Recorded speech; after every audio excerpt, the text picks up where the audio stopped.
What's up, y'all? Welcome back to Durant Too Real for TV. I hope you guys have a great weekend. I hope y'all try to be positive, stay alert, and do something constructive. Don't be reckless and poisoning yourself just to have a good time. But you grown, so do what you do. I want to speak about road rage and why most of the time road rage occurs.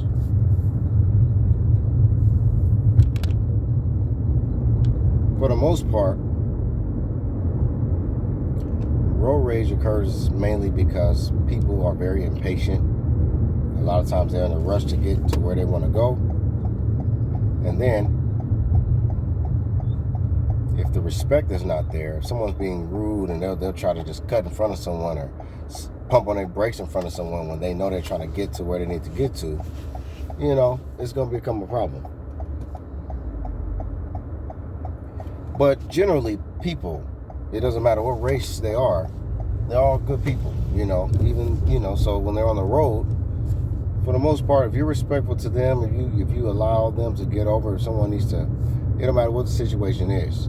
If you could just take a little time out of your day to just allow someone to get over, if they're trying to turn into a lane and they're waiting for cars to kind of allow them an opening to drive through, they'll appreciate that. And I think that will be returned to you in some kind of way. But everybody is like in a rush to get where they need to get to, and they're in a competition to where it's like everybody's on edge on the road.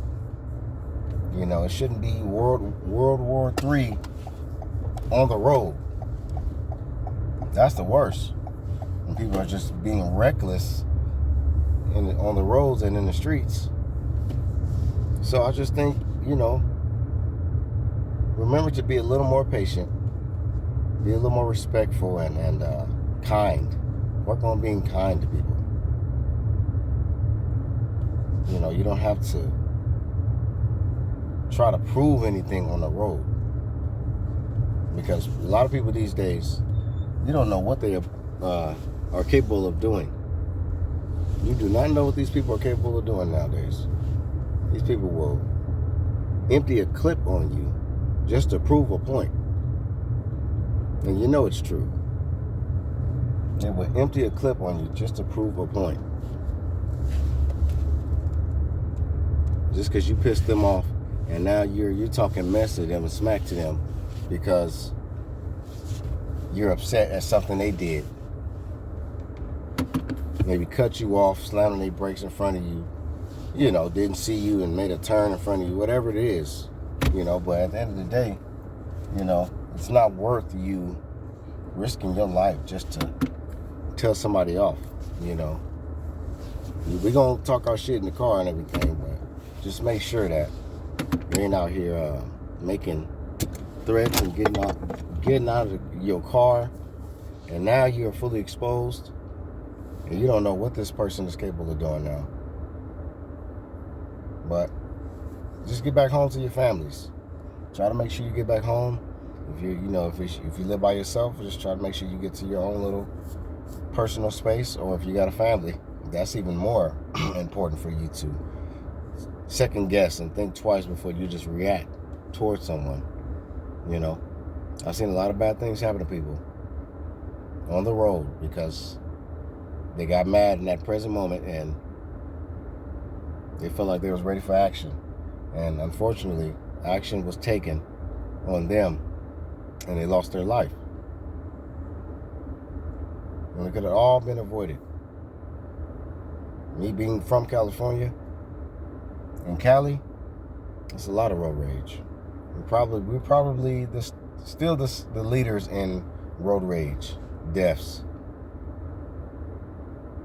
Because people are impatient and people are not respectful of other people, not courteous, not kind, not patient. Just be patient, relax. We're going to get to where we got to get to. If we help allow each other to, come on now. It's enough space and time.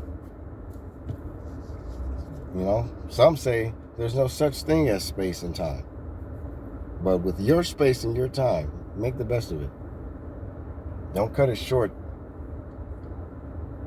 getting caught up in some nonsense. But peace and blessings to y'all. Have a great weekend. You know, try to be safe on the road. There's still a lot of drunk drivers out there. You know, I coached a kid.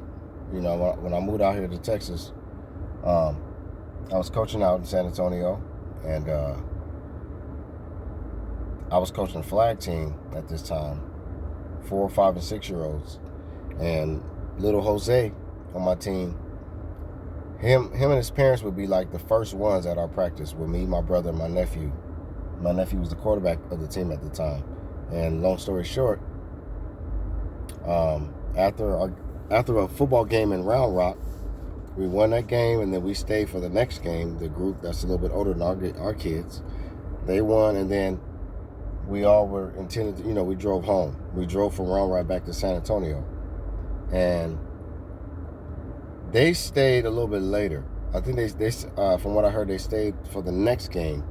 And after they left that game, they headed back from Round Rock back to San Antonio.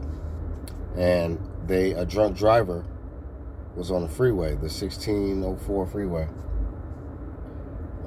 and hit them head on somehow and killed little Jose's mom and dad instantly. They died instantly. Little Jose and his sister were in the car. Thank God they survived. So the kids survived, but the parents died. And they were the first ones, used to be the first ones to practice, man. I was devastated by that. Like, golly, what? You know, just quiet, cool Hispanic couple, you know, with their kids. And, you know, little Jose was just the coolest laid-back kid. And I remember that night when his parents died, he didn't really know what was going on. You know, the coaches told her, when they called me, they said, "Hey, Duran, just let you know, this is what happened, blah, blah, blah, blah, blah." They told me everything. They said, "Hey, man, it'd be cool, you know, if you can actually come to the hospital, man, just to check on him and see him, just to show your face." You know, so I was like, yeah, definitely. You know, they told me which hospital he was at. So I pulled up, you know, and of course, they told me, one of the coaches, they said, just don't tell him, talk about his parents, because he really don't know yet, you know. So I was like, damn, bro, what? So, you know, I talked to him, and I was there with him. You know, he was glad to see me. He smiled and everything, and they had him there in the hospital bed and everything. He was okay, but, you know, I guess he was a little shaken up and banged up a little bit. But just to think that, like, man, both his parents was taken away from him, and he was oblivious to what the changes that were going to be made. You know, I think his auntie had to take him in with her kids and her family. So, yeah, man, just be careful, man. There's people out here, they driving reckless, man. Road rage is bad, and drunk driving is bad. So just be careful out there on the road. Don't be trying to prove nothing, and just try to be alert. Don't let your phone distract you and get you caught up in a situation that you don't need to be in. Put your phone down. Okay, when you're driving, you either have it upright like this, or, you know, worst case scenario, just put it down to the side, you know, and wait till you park somewhere. But don't be trying to text while you're on your phone. While you're driving. Don't be trying to, you know, be on your social media sites, you know, while you're driving too. Be careful, man. Be easy.